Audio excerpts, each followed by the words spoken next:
the root of the Crimea conflict isn't about whether Russia or Ukraine should own it.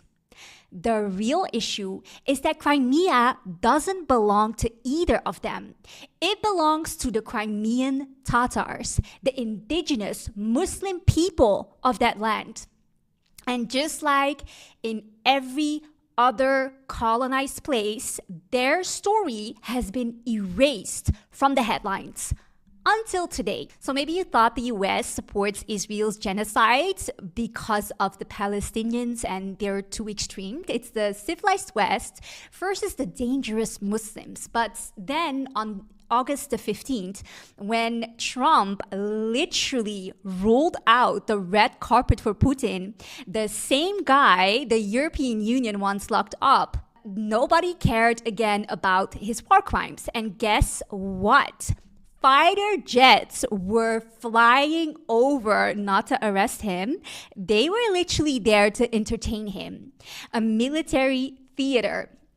A welcome ceremony for a man supposedly on the West's most wanted list. After the summit, Trump gave the visit a 10 out of 10. He was literally asked about it in an interview to rate it. He said 10 out of 10. It was like 10 out of 10. And he smiled and he said it was a great meeting. So here's your wake-up call. War is not about ideology.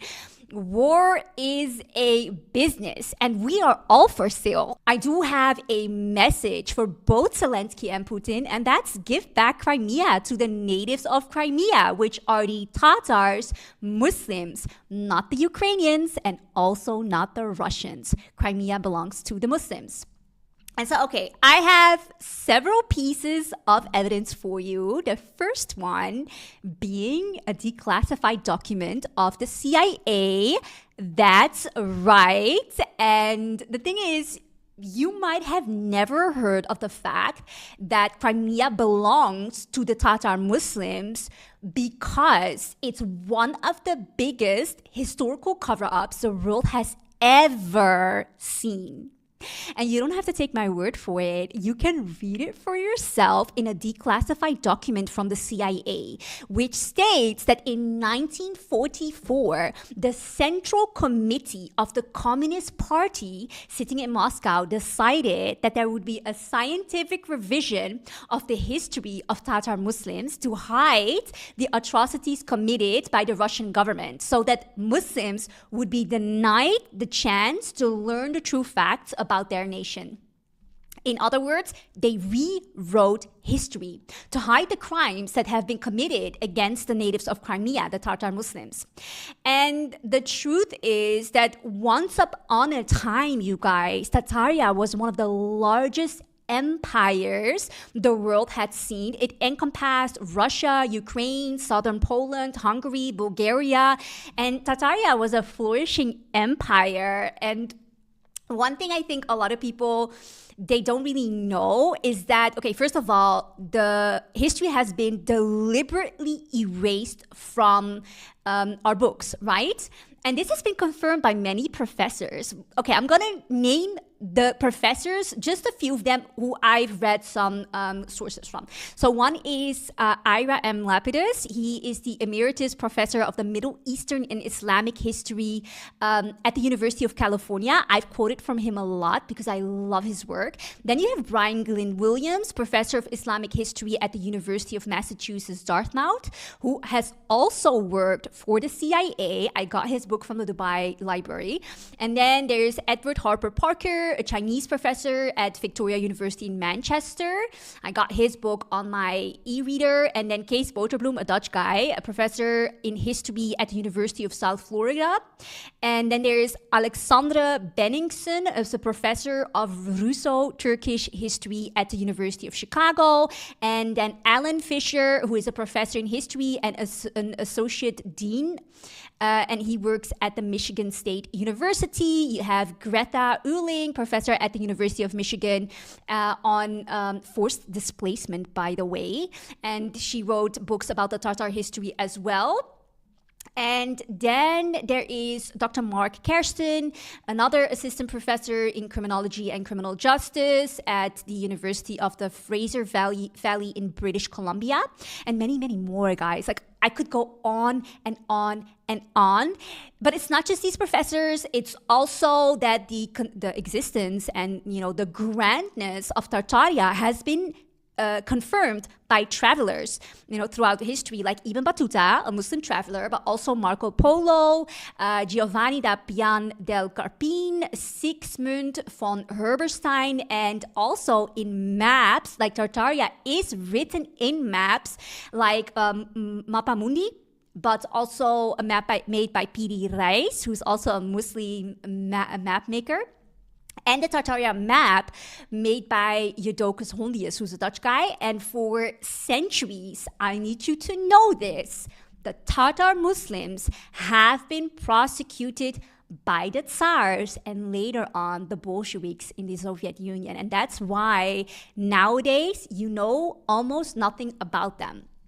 But you should know, they were strong Muslims and they stayed, you know, in what's now Russia and the countries next to Russia. You know, at some point, they became a vassal state to the Ottoman Empire because, you know, they were a truly Muslim people, I would say. You know, their main priority was always to be a practicing Muslim. It was not necessarily to maintain the lands, to fight the people. They were people who were really focused on being good Muslims, and they were known to be very simple people as well.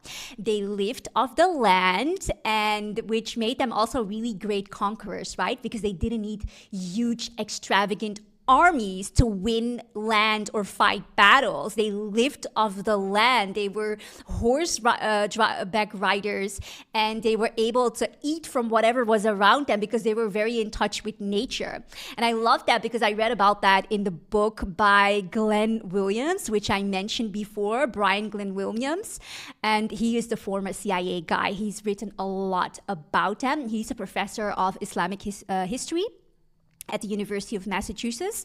And he talked a lot about how Tartaria was a flourishing empire whose history has been erased. He talked about the advancedness of that civilization, but also the civilized nature of the Tatars who lived side by side with other religions with no problems, complete peacefulness. Like, they were very impressive people. When I read about it, like, I was like so happy. I remember I was like drinking coffee in the Dubai Mall, reading my book. And I was like, I love these people. Like, they're so impressive.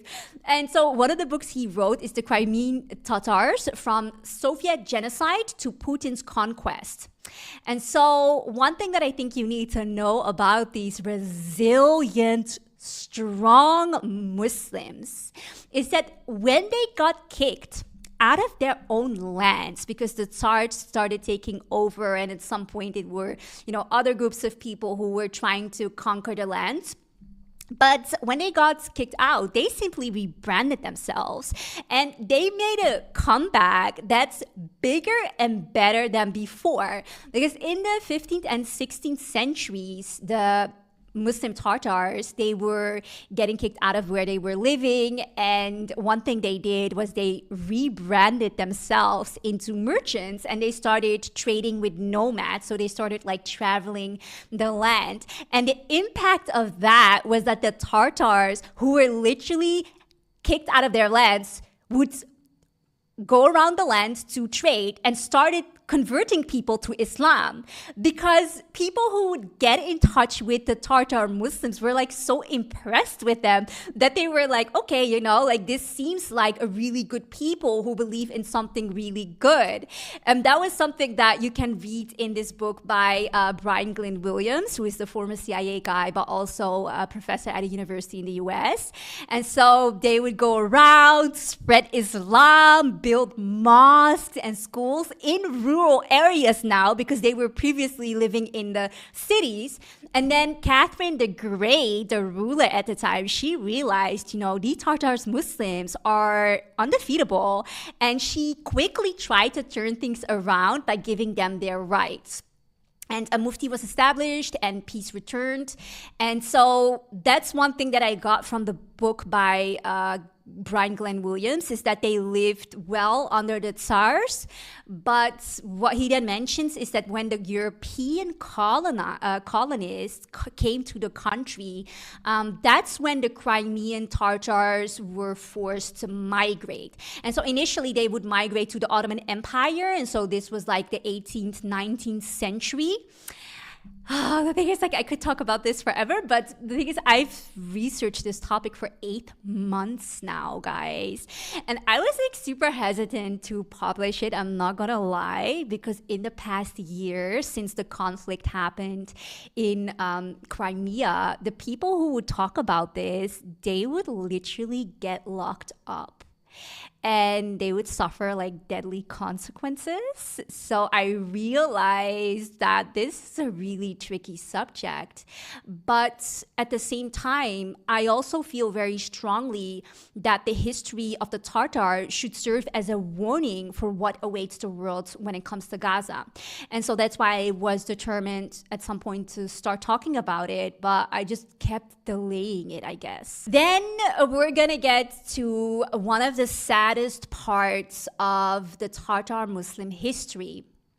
So the most destructive event for the Tartars was when they were finally ethnically cleansed, and this has been confirmed by scholars, during the time of the Second World War.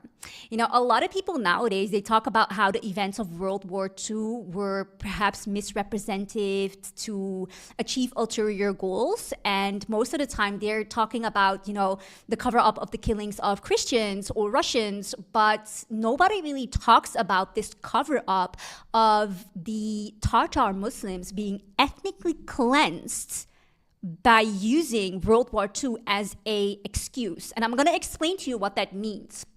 So World War II was being used by the Bolsheviks, who were ruling where the Tartars lived at the time. They were also ruling Crimea. World War II was used as an excuse to kick out the Tartar Muslims, because the Bolsheviks were saying that the Tartar Muslims worked against the Jewish people with the Nazis. And so that was the reason they fabricated to start ethnically cleansing Crimea in 1944 from the Crimean Tartars, who were the Muslims. And what's really important to know about this is that, you know, it's been written about in many books that these Tartars actually lived in peace with all the Jewish people. So it doesn't really make sense for the Bolsheviks to have said that they were, traitors. And later on, scholars also confirmed, many different scholars, but also institutes confirmed that this was actually used as an excuse, a cover-up to ethnically cleanse the people from the Crimea. And I just think this is really important, because this is what is at the heart of this Russian-Ukrainian war, right? Everyone is like, no, we are the original owners of the land of Crimea. But it's like, no, actually you're not. Actually, it's the Tartar Muslims, but it's been hidden. It's a cover-up. And it's not just that they hid, like that they used to live there. They've also hidden all these terrible things that happened to them. And the thing is, when you read about the way that these Tartar Muslims were ethnically cleansed from Crimea, I mean, sorry, but you cannot do anything else but to compare it to Gaza in a way, because they were mass murdered, but they were also starved. They were also deported. They were also put on trains for cattle to leave the land. And they were put in remote areas of Uzbekistan when they didn't have food, had to go on these trains for many days, maybe even longer. And they basically lost life. Many of them lost life. And now they're saying this event, which is called Sürgünlük, which means exile, by the way, that this event was just staged, or that it was just like committed by using World War II as an excuse, saying like, oh, they were anti-Jewish and that's why we're going to kick them out of the land. But they were not. And that's what scholars nowadays say as well. And I find it also very similar to the Trail of Tears. because this Surgunluk, what I hope I'm saying it right, but that was actually a trail of these Muslims who had to leave their land. You know, they owned Crimea. The majority of Crimea were these Muslims, these Tatar Muslims. You know, they owned a large part of the world at some point. They were a huge empire from Asia until Eastern Europe, from the 13th century until the 18th century. But when these Bolsheviks took over, they started this entire agenda against this and this entire campaign against them to finally be able to ethnically cleanse the land from them, and they were deported by train.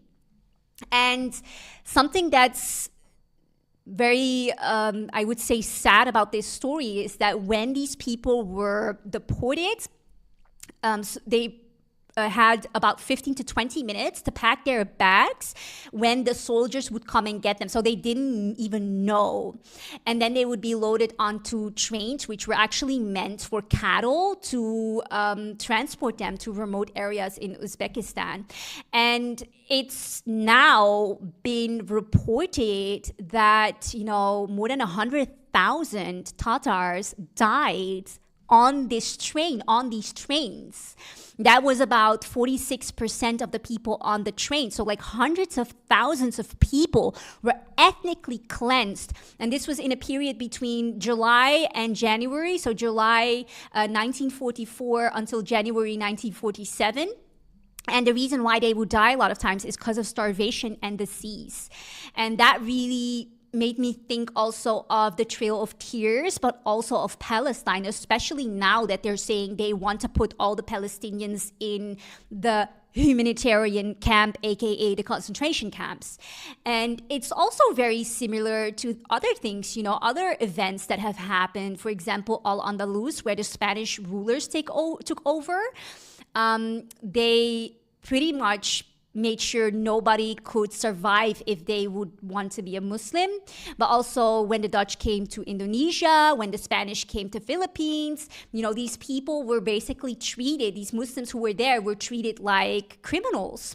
And the main pattern that we see coming back is that these people who lived in these lands very peacefully were always labeled as extremist Muslims and anti-Semites, and therefore it was justified to forcefully remove them, which in this case, when it comes to the Crimean Tartars, has led to hundreds of thousands of Muslims being starved and killed in the process.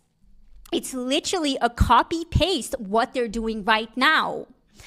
So at some point, the Tatars were able to come back, and that's when I think it was Gorbachev who was in power, because, you know, the Crimean Tartars, they did always resist. They always tried to have movements to come back. And at that time, when Gorbachev was in power, he also introduced policies that would give people access to historical documents, you know, and to give people insight into what happened. And that, at that moment, put a lot of pressure on the Soviet government. And so in 1989, it was officially declared that the deportations of the Muslim Tartars from Crimea had been criminal. It was a criminal act, and it was nullified, the ban on the Crimean Tartars. So that meant that they could come back. And this paved the way for the main wave of repatriation. So a lot of them came back, but they faced a lot of discrimination because all their homes were taken by these people who live there now. And, you know, the people were very hostile towards them. They were depicted for many years as these extremist people. So it wasn't easy for them to come back and, you know, get access to their lands. So yeah, in the following years, a lot of them, they did repatriate. And after, you know, Ukraine became independent, it continued. But, you know, the repatriates, or I don't know how to say, the people who returned, they did face a lot of like bureaucratic problems and hostility from the Russian-speaking population. And so I think, you know, the exile of the Tatar Muslims It's an event which you think it could never be forgotten because it was such a large scale event. But by now, we have learned that with organized criminal leadership, history can be rewritten and the truth can be forgotten. And that's what happened to the Muslim Tatars. They've been stripped of their land and their story, and hundreds of thousands of Muslims did not get the justice they deserved in this material world. But okay, it is gaining momentum now, according to pro-Ukrainian American media, because they're saying that, when Russia took over Crimea in 2014, they're saying that the Russians started persecuting the Tartars, and they said that they are outlawing the Crimean Tartar. They were outlawing their representative body, which was called the Mejlis, and shutting down their TV station. I don't know if this is true. I mean, I did read it also on TRT. TRT is, I think, a Turkish network, so I guess that makes me more inclined to believe it. I also believe that some of the Tartar people were locked up because they started talking about this. And so that's a thing I think did happen, because I think they might have objected at that time, and that Putin, who is under a lot of pressure because basically the entire Western world is trying to take his land and attack him, I think that they faced a lot of problems when they started speaking out in 2014. And what I understood is that many of them fled to Ukraine. And yeah, that's something that, I don't know, it's a bit hard for me to get the truth, because a lot of the media inside Ukraine is obviously funded by the US, 80% of it, by US aid. Not anymore, because I think Trump cut off US aid, but this was happening for a long time. So another way that we know that Tataria existed is because a lot of books, traveler diaries and maps confirm this. Because did you know that until the 20th century, Tartars and Tartaria was regarded as one of the greatest empires in the world?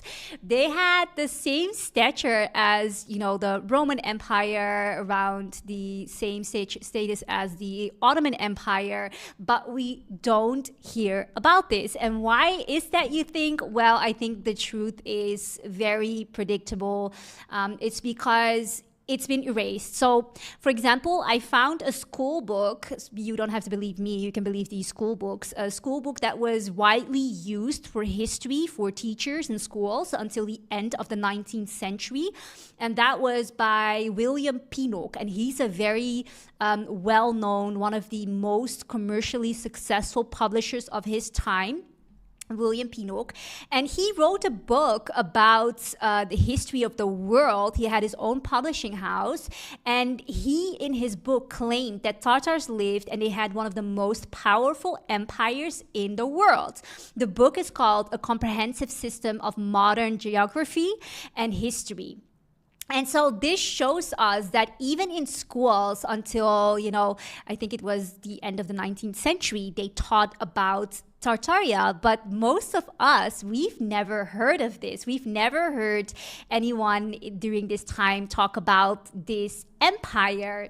And so this shows us that this Muslim greatness, has been systematically erased from textbooks. And it's not just the Tartars, right? Because I've talked about this so many times. I'm talking about the Tartars, the Cordoba Emirate, the Mali Empire, the Delhi Sultanate. We're talking about the Ottoman Empire. We're talking about Muslims who went to the Americas. Muslims have been erased from history. That's something that I know for sure. And, this simple history book that was commonly used in the USA until the 1870s, where, the significance of the Tartars was mentioned more than 130 times, it proves that. And so this is something that I hope also makes people very aware that history has been rewritten, censoring one history school book at the time. Because just like the Russians took over publishing houses, the Americans have done the same thing apparently, because this is something that also happened in Russia when they wanted to make sure that the Tatar history was never taught again. Their names were simply erased from all the books. But it's not just the history school books. It's also these travelers who have confirmed the existence of Tartaria because they traveled through it. And some of them are, for example, Ibn Battuta. He's a very famous Muslim traveler. He traveled through the lands. Marco Polo has also confirmed Tartaria existed. And then there's a few more that I think are less known. But Ibn Battuta specifically, he mentions that the Tartars were like gigantic and huge people. And that does align with the idea or like the reports we have now of the Tartars, that the men were pretty incredible and big built, and that they were incredible horse riders, and that they were able to live off the land, would make them really good armies as well. And because they were able to fight all over the world in small groups. And another one of those so Ibn Battuta is a Muslim one, and I found his book, by the way, in the House of Wisdom in Sharjah. But then you also have Marco Polo, and he talks about Tartaria being a high-tech civilization, that they were also giants, and that they were not afraid of death. Mashallah, so that also shows, that even a Western traveler who's known and well respected in the Western world, he mentions that this empire definitely did exist. Even though the world has erased their history, it existed. And okay, then we also have some of the maps. And so one of those maps is Mappa Mundi, which is one of the most famous maps in the world. There they mention it, but also P.D. Reis mentioned it. And I think he was from the Ottoman Empire. He was also a map maker. And then there was this Dutch map maker who was called Jodocus Hondius. And I think in the Dubai library, they have his maps as well. I think last time I went there, I did try to look for it, but I don't remember. I think I saw it though, but I should go back to check it for sure. Okay, so another way obviously is to make sure that these books are, rewritten, but these maps are still available, and there Tartaria is mentioned a million times. We've seen it. I can show you, and I will show you. That's how they erased the history of the Tatars. But then there's another thing they used to do in the time of the Soviets, and that's that they criminalized Islam to erase the history of the Tatar Muslims. So how were they able to hide the existence of the Tatars? So according to Professor Lapidus, who I told you about before, the biggest focus was on making sure people left behind their religion or by taking away their resources. And so Ira Lapidus, he's a emeritus professor of Middle Eastern and Islamic history at the University of California at Berkeley. And he confirmed, Tataria existed, and he wrote this book, and I love this book. I always consult it, no matter which empire I talk about. He wrote the history of Islamic societies, I think it's called, and he mentions all the different ways that they also tried to erase the history of Tatar Muslims, but how they also tried to make them disappear in real life, right? And this has also been described by other professors and scholars. And so what they did is the Soviets, they did forced conversions of the Tatar Muslims to baptism. They destroyed mosques and Quran schools. They confiscated Muslim wealth, and Muslim children were forced to attend Christian schools. And according to the CIA, the Soviets made it a crime, carrying punishment of 1 year of correctional labor, so that's like forced labor, if you would teach Islam to children or minors, either in public or private. So can you imagine, you would literally go to jail if you would teach your children about Islam. So this, obviously, it enforced a lot of fear. But they also changed and suppressed the religious literature because they outlawed other alphabets except the existing alphabet, the one they used in Russia, which is the Russian one. And they confiscated all the texts that were available. So it's like they couldn't keep their Qur'ans, for example, but then there was also a new alphabet installed, so they couldn't read any new type of text, although it was also impossible to get new texts with Islamic knowledge because all the publishing houses were being controlled by the Soviets. So it wasn't even possible to get any knowledge about Islam anymore. And anyone in a responsible position was dismissed if they were known to be a pious and practicing Muslim. Fasting was banned, and people who were suspected of fasting would have to undergo tests where they would be offered food and cigarettes, and they had to prove that they weren't Muslim by participating. Giving charity, which is an obligation for Muslims, was also prohibited, and they weren't allowed to speak their native language anymore. The Arabic alphabet was banned, Latin alphabet was enforced on everyone, and basically Muslims had to cut all the ties with their religion and other Muslim lands, and the governments were in charge of all the printing outlets, so books in native languages were not allowed anymore, and people had no access to information outside of what the government would want to feed them. And so this is something obviously that's very shameful for any government to have done, to force people to accept another religion and to leave behind their own religion. But unfortunately, you'll see that around the world, they're implementing elements of what the Soviets did to Muslims, because around the world, you now have the people with the hijab cannot work in government anymore. They cannot go to school anymore, basically forcing Muslims out of public life.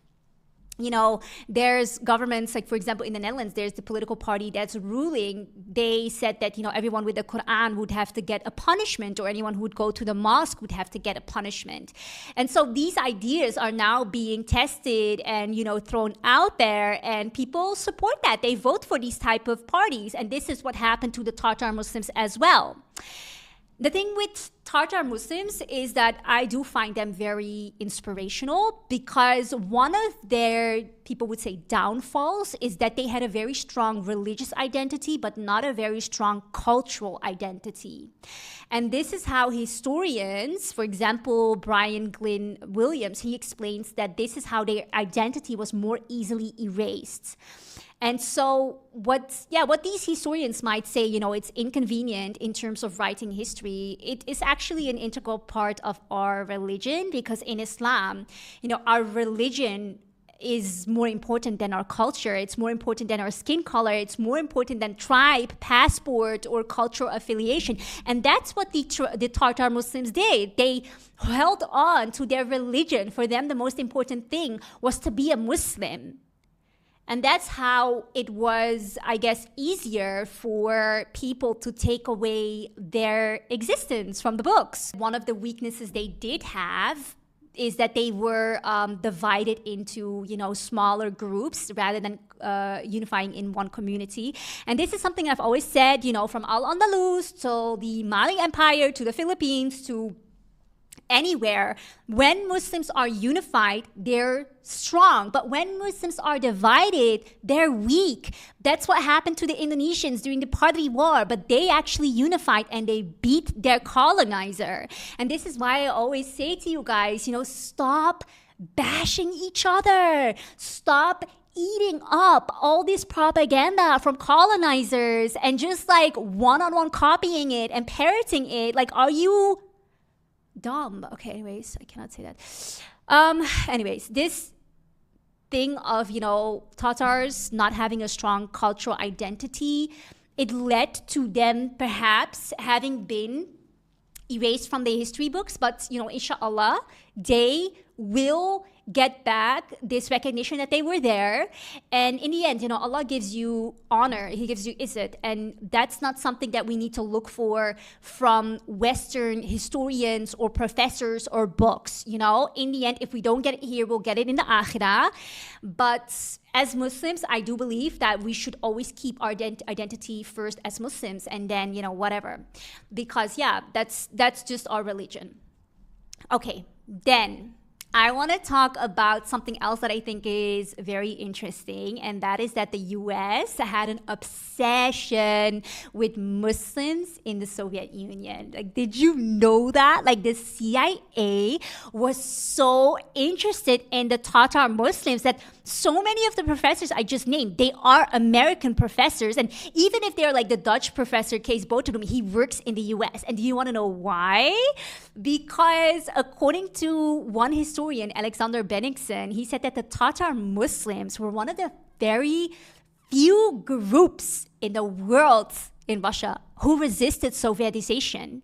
And this made them obviously like so important for the CIA. And that's why some of the professors also worked for the CIA, right? They studied the Tatar Muslims, and the CIA was like, yeah, please give us all this information about why these Tartars are so strong.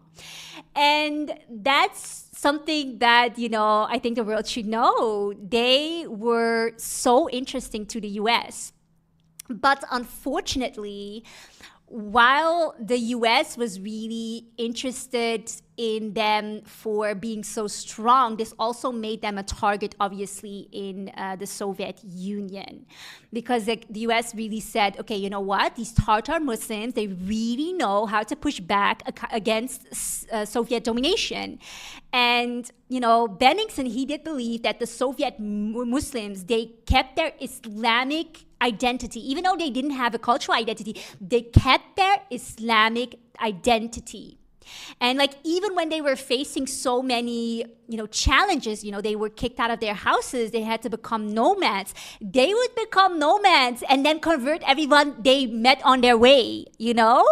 They were cut off from the Muslim world at some point. I think that was around the 1920s. And still, people memorized the Quran, right? They were resilient, mashallah. The Americans loved how the Muslims were strong against the Soviets, but the Soviets, obviously, they hated it. And, you know, in order to maintain this idea that Muslims had constitutional rights to be religious, they did try to be very sneaky about it. So they did try to give this idea that the people in the Soviet Union were free to have their own religion. But the Bolsheviks, what they did is they used non-governmental organizations to spread anti-Islam propaganda. And the same is happening in democracies around the world. Let's be honest. Supposedly, Muslims have freedom to practice their faith, but what they then do is they prop up all these NGOs, all these grassroots organizations who are then going to target Muslims. Like in the US, I talked about it last time, they had this organization called Act for America Now, right? Who's literally trying to radicalize Americans against Muslims, right? And that's something that the Soviets did as well. Like, wow, America is really, they've taken a lot of pages from the books of the Soviets. That's clear to me. And yeah, there's an entire playbook on how to fight Muslims. I think that's clear. And so, you know, I realized that this period where the Soviets studied Islam and they created this entire field of Soviet Orientalism, this hasn't had a really big impact on the world, because like the way that Soviets try to talk about Islam was so disrespectful, it was so blasphemous, but it was also very divisive. And I noticed that until this day, there's Muslims who repeat this Soviet propaganda until this day. I'm gonna give you some explanations. Like, for example, you know, these Soviets, they would study Islam, not like a faith or a religion, but more as a social economic phenomenon, right? Which they would explain by material conditions rather than, you know, it's a religion. And so some of the things they would say about Islam is that they would talk about, you know, especially that the Arabs were like, obviously these terrible people because they weren't communists like these Soviets, and they didn't agree with this, obviously, and they would demonize Arabs for that reason in the history of Islam. They would say, you know, it's so, you know, it's not good that they were rich and they had this and they had that. They were really like demonizing Arabs for that reason, which is typical communist, typical Soviet, but it is something that Muslims still do until this day. have internalized this propaganda of the Soviets. And I think that's really harmful. Like, why are we eating up this propaganda of the Soviets? Another thing which the Soviets did is they spoke very disrespectfully about the Prophet ﷺ, because they would say, again, they had this discourse about Arabs having a lot of money and that they were focused on money and they shouldn't. They were trying to make it seem like our Prophet invented the religion to gain access to money of the elite. That's what they would say, and that's what that's why they're saying, that's why he started Islam and advocated for monotheism, because he wanted to become a richer merchant, you could say. Astaghfirullah, this is really crazy. But also they were, very blasphemous atheists. They were blasphemous atheists, right? They were atheists. You need to know that. And they would even say things about Allah which are so terrible. Like, I don't even want to repeat it because, alhamdulillah, no Muslim would ever repeat something like that. So it's not relevant to me. But they were really trying to criminalize Islam. And I think that's also one of the reasons why until this day, I would say a lot of people who lived in former Soviet countries, they left behind a connection with Islam. There's all these decades of anti-Islam propaganda they had to endure, and they literally left behind Islam. And I want to warn, all Muslims not to fall into the trap of following this anti-Islam discourse. When you continue to hate for Arabs and focus on their money like a communist, you're literally advocating for this propaganda that they put out, the Soviets put out, because they hated Islam. And, I hear a lot of Muslims, they're like, oh, the Arabs, they have this money. It should be my money. Why aren't they giving it to us? I'm not going to go to Mecca because I don't want the Arabs to get my money. That's literally Soviet propaganda against Muslims. Like, we really need to stop doing that. Okay, anyways, another thing which, I think is really important is that... I think that as Muslims, we need to be stronger. We need to be well read. I mean, there's a reason why the first revelation we Muslims received, it was read, Iqra, in the name of your Lord. It's a religion of intellectuals. Gaining knowledge is not for nothing. So all of you Muslims who are repeating this Soviet propaganda against Arabs, against the GCC, always talking about how they have money. Like, stop that communist nonsense. Like, this is the reasons why hundreds of thousands of Tartar Muslims have been taken out. They've been killed. Like, this is something we absolutely need to reject. It's like brainwashing. We need to be educated. Educate yourself. Don't be one of those online dawah kids who talk badly about fellow Muslims. Our Prophet ﷺ, he was Muslim. He was Arab. He was the greatest man that ever lived. He was the most influential man the world has ever seen. And even the non-believers have to admit this. Like, books have been written, right? Michael H. Hart was an American author, and he wrote this very famous book about the 100 most influential people in the world, in the history of the world. And he said that our Prophet ﷺ, he was the most influential person in the world. And so for people to then, I think to kind of like talk down on any characteristic of our Prophet, like, please stop that. That's some communist nonsense. Okay, anyways, what else do I want to tell you? Okay, I'll tell you a little bit more about how organized the Soviets were in fighting Islam. So, like I said, they had non-governmental organizations to fight religion, right? Because they were pretending Muslims could be Muslims, but they could not. And so they had this association, and I think this was also super blasphemous, which would fight against religion, and it was called the League of the Militant Godless. Can you imagine? Their slogan was, the struggle against religion is a struggle for socialism. Okay. Anyways, and they would publicly do anti-religion lectures on Sunday and people's universities, as well as exhibitions and broadcasting, documentaries. They just did it all. They had these major religious festivals. And so one thing they did specifically against Sunni Muslims is that they would They would basically take the days that were religious, the religious Muslim days, and then they would host an alternative festival on those days. Like, how crazy and how like sickening that you're so obsessed. But they also had specific missionaries, who would advocate against Islam, and books were written, like literally playbooks on how to argue against against the Quran. And like that really reminds me of the Zionist playbook. Like, it's so organized to be hateful. I don't get that. They also had like translations of the Quran which were corrupted, and the most famous one was written by Gordy Sablukov. And basically, initially it was very amateuristic how they would do this, pushing atheism on people. It was a very amateuristic, I would say, military agenda or like campaign. But then at some point, and that was, I think, after the World War II, they made it like professional scientific atheism. And I think we still have that now, where, the world tries to push this glorified idea of atheism, which supposedly is like super scientific. And like, if you're a very smart person, you would follow it, obviously.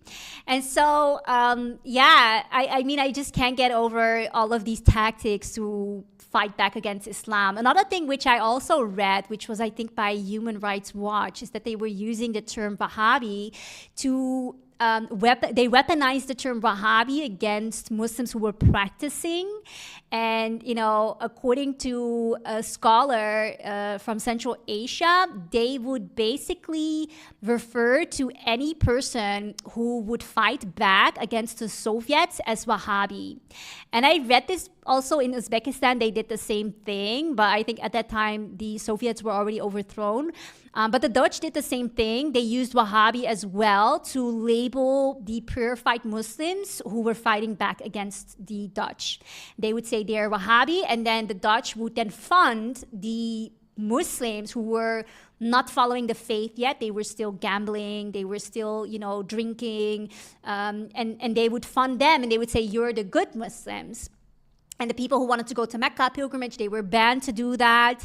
And so there they were also using this idea that you're a Wahhabi if you practice Islam, and if you want to go to Mecca, you're a Wahhabi, and then you're basically an enemy of the state. You're an enemy to the colonizer. The same goes for the Brits. I mean, they've done this in India. We know that. They've done this in the Gulf, where they knew that, the Muslim countries were working together, I think, under the Saudi flag, and they were standing up against the Brits. So they were like, they're Wahhabis. And this is the thing, like, Muslims use this until this day against each other. Like, why are you so brainwashed? Like, why are you eating up all this colonizer propaganda? Like, this entire idea of Wahhabi, like, it's an oxymoron, because like a person who believes that we should behave in pure tawheed, they would never name themselves after an imam. And like, when you talk in these parts of the world about this ideology of Wahhabi, people are like, what is that? He's just an imam. Like, we're not Wahhabi. What are you talking about?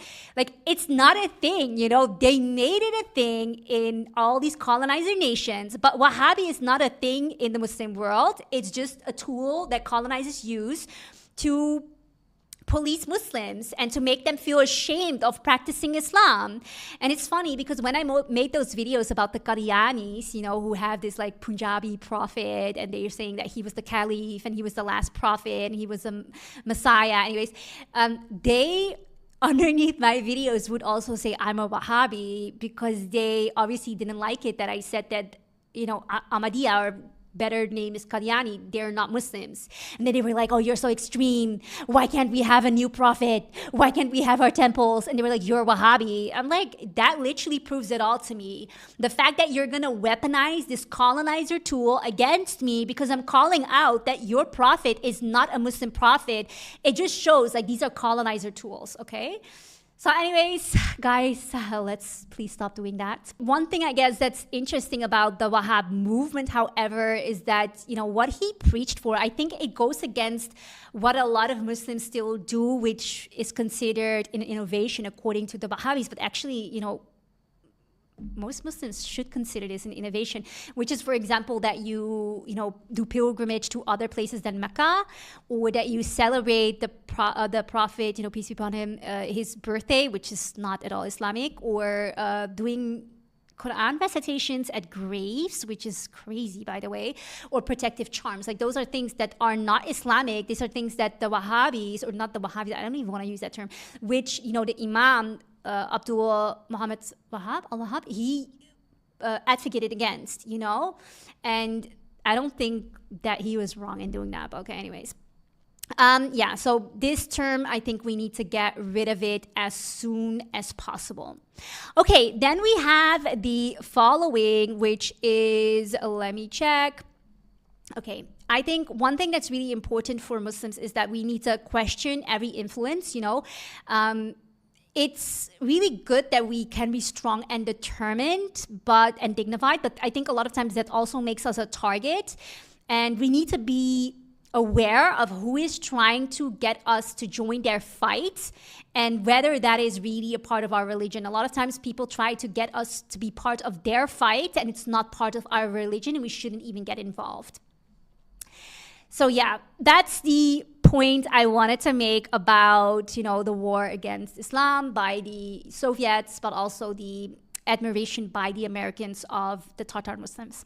Okay, then finally, I want to tell you something about this psychological warfare tactic, which is called deliberate deception by misinformation, because I think that plays a really big role in the case of the Tatar Muslims. One thing you'll see in the case of the Tatar Muslims is that disinformation has made it possible to hide the existence of one of the biggest Muslim empires in the history, Tartaria.